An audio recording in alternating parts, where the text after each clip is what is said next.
The next inductee, we learned a lot about Bob Berry in preparing to honor the former president and CEO of Berquist tonight. We learned that Bob, a CPA, didn't always like math, but a college professor put him on the right career path. We learned about a serious car crash 4 years ago after he took the top job at Berquist that took his memory for a time, but he bounced back. And later, we have heard he had an on-the-road incident with a turkey. Interesting. We learned that he's a positive thinker who cared for his employees, his customers, and the propane industry, and left it with one key message. He said, get involved. So let's take a look.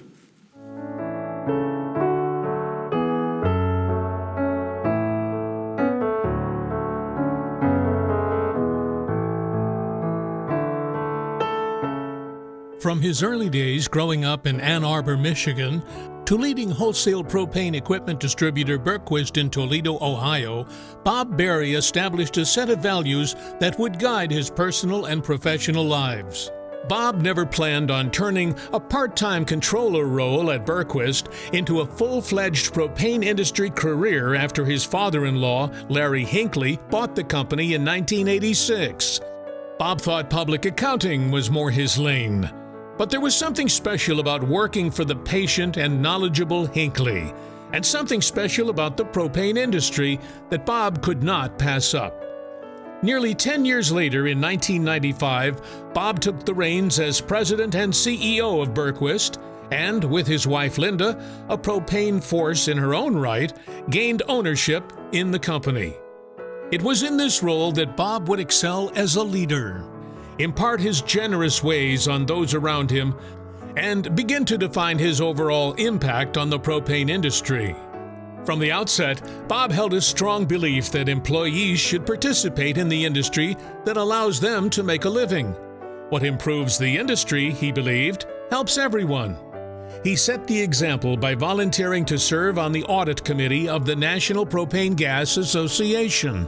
That was more than 20 years ago, and though he retired from Berquist in 2023, he continues to chair that committee. The audit committee role only increased Bob's involvement and leadership in association work over the years. He became an NPGA officer, chaired its executive committee during COVID-19, and ascended to chairman of the board in 2021. Bob helped NPGA and the industry navigate the challenging pandemic years. His intrigue with the Propane Education and Research Council also led him to serve 6 years on the National Council, with 2 of the years spent as treasurer. Whether supporting the selection of NPGA's first female board chair or relinquishing his CEO post so his daughter could take the reins of Berquist, Bob has been a strong advocate for women in propane leadership. Those around him say he's always encouraged the development of others and placed their needs first. That mindset helped to lift his employees, his company, and the industry.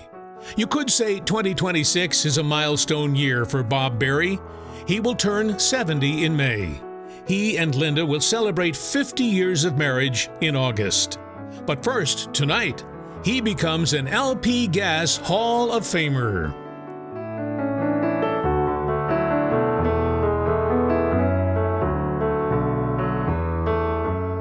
Ladies and gentlemen, distinguished colleagues and friends, standing here tonight accepting induction into the LP Gas Hall of Fame, I feel both humbled and deeply honored.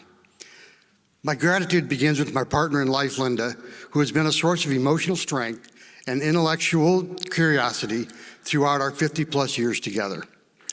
She has not only supported me throughout my career, but she has also served the industry in her own right.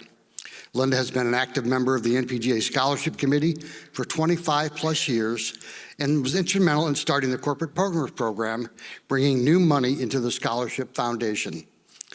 The NPGA Scholarship Foundation has approximately $5 million in assets to provide annually $1,000 or $2,000 scholarships to the dependents of NPGA members for college or trade school tuition.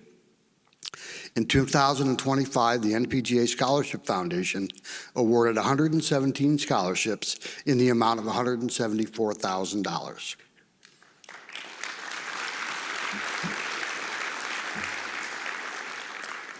The first time I was in the propane plant was in the summer of 1978 when I quit my job as a manager at McDonald's to return to college and to get a degree. With my impeccable sense of timing, that coincided with our first pregnancy. Since we needed funds, my father-in-law, Larry Hinckley, offered me work on the weekends, scrubbing the toilets and washing the showroom floors in the offices and showroom of the propane plant he ran in Ypsilanti, Michigan. For propane history buffs, the propane company was Flame Gas, which was a quasi-franchise operation of approximately 40 plants located in Michigan, Illinois. They were acquired by Petrolane in 1979, which was acquired by AmeriGas in 1993. The plant is still open, and I'm guessing has the same showroom floor. Moving forward, I completed my college degree and had chosen accounting as my major. I was hired by a local CPA firm and eventually became a partner. Meanwhile, Larry had left the retail propane industry and went to work managing inside sales for one of his equipment suppliers, a company named Berquist. In 1986, the then owner of Berquist asked Larry if he wanted to buy him out. Since Larry knew an outstanding CPA, who happened to have married his favorite child, he asked me to help analyze the business from a financial perspective. At that time, Berquist had 7 employees, one location. During this analysis, it was apparent we could reorganize the accounting office, reduce some costs, so I started working part-time as a controller while still managing my partnership in what was then Lloyd Park & Berry, a CPA firm in Ann Arbor, Michigan. It was my initial intention to do the controller stuff part-time for a few months and then hire a part-time in-house accountant. I had never imagined that decision would shape the rest of my professional career or lead to this moment. I enjoyed the business enough and working for Larry, who is one of the best business managers and people motivators that I have ever met in my now 50 years of being around small businesses. I decided to stay at Berquist and work for him. Larry passed in 2018, and I'm honored that his wife, Joyce, is here tonight to help us celebrate.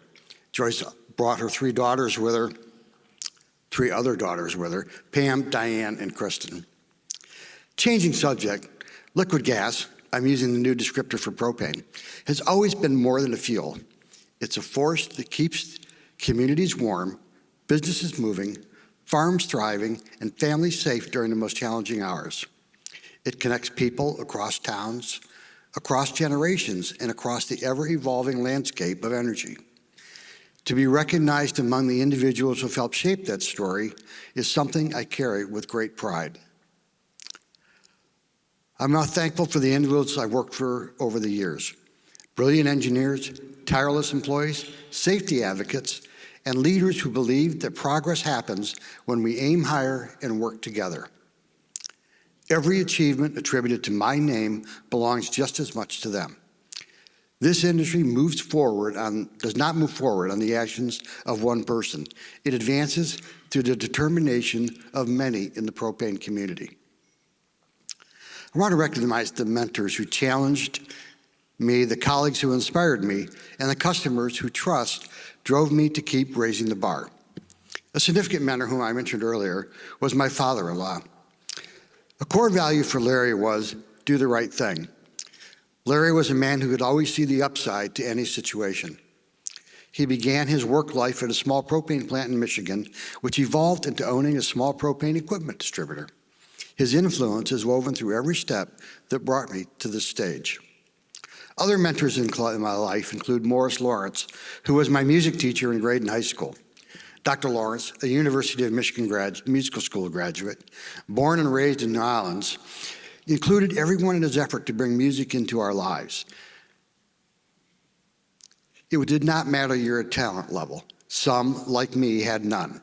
Others went to be professional virtuosos. He gave us all the same encouragement to do our best. It was not your talent, but your effort. I had an academic mentor, Mr. Bartley, who as a high school physics teacher inspired me to see that math explains everything and the universe is large and complex. I did my senior year high school thesis on Einstein's special theory of relativity. He was another mentor who encouraged students to explore subjects, even if they are complex and appear to be beyond your knowledge level. Tonight isn't just about looking back, it's as much about looking ahead. Our industry is moving into a new era. Cleaner technologies, smarter infrastructure, and a future where liquid gas continues to play a critical role in sustainable energy solutions. I believe our greatest contributions still lie ahead of us. The next chapter will be written by visionary thinking, bold leadership, and relentless commitment to safety and innovation. I had the privilege of serving with many of you through my work with NPGA and PERC. One of the things I value most often from that experience is the opportunity to collaborate, not just with colleagues, but often with our biggest competitors. And what I've seen time and again is this: the industry works because people can care more about doing what's right than who gets the credit. The spirit of collaboration is made possible by so many people who don't always get recognized. I want to thank the dedicated staff of NPGA who do the important work behind the scenes that allow all of us to come together to connect and to move the industry forward. I also want to recognize the many past and future chairs of NPGA who commit years of their time and service to our industry, who often continue to offer guidance and leadership long after their official terms are complete. And to the countless individuals serving on the state and regional association level, your work is essential. It strengthens our businesses, supports our communities, and ensures this industry needs are addressed by local regulatory authorities. At Berquist, I was fortunate to work alongside an incredible team over many years. Together, we grew the company. But more importantly, we built a culture centered on people. We tried to make decisions based not just on what was good for the business, but what was right for our employees, our customers, and the industry as a whole. I've always believed that you take care of people, everything else tends to follow. To my children and grandchildren, thank you for your patience, your encouragement, and the countless evenings and weekends you have shared with this industry. Your support made everything possible. They're all with us tonight, and in birth order, they are Katie, Jake, Lauren, Emma, Libby, Zeke, Susie, Izzy, and Amos. My son-in-laws, Michael and Dave, are here to assist in corralling the posse, and they're all sitting back there.